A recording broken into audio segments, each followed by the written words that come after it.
At the Statue of Liberty, there's a plaque that reads in part, "Give me your tired, your poor, your huddled masses."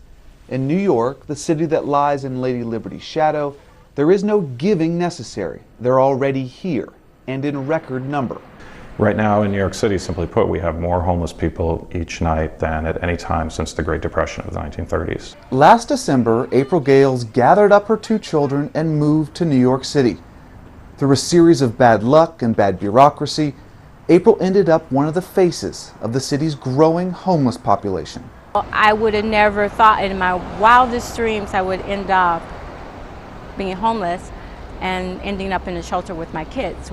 Gales is part of a nearly 20% rise in homelessness in New York. Patrick Markey with the Coalition for the Homeless says that while the recession is a large factor in the boom, it has been compounded by poor public policy.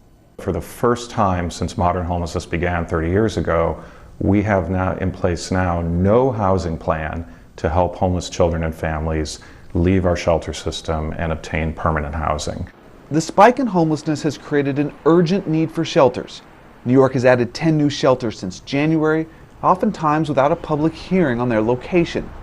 One new shelter, opened across the street from Public School 75, has angered parents. Julie Olivari understands parents' anger. She went to PS 75, but after a stint in prison and a battle with addiction, she now lives in the new shelter across the street. She was part of a rent subsidy program, but when the city and state dropped the program, she was evicted. We don't have a super job or nothing like that. We can't afford to rent. We got to get like some kind of affordable housing that we could go with our budget, which that was supposed to be what they were supposed to do. It was like 30% of your income, and then they help you with the rest. Veteran Sean Joel also found himself in the shelter system after the rent subsidy program ended.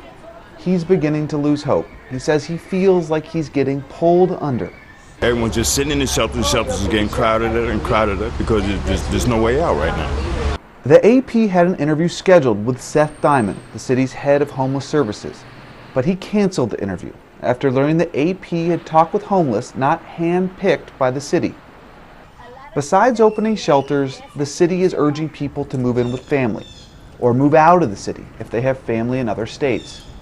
At last count, 46,000 people seek refuge in New York City shelters every night, the highest number in the city's history, and a number that doesn't include those who don't make it inside.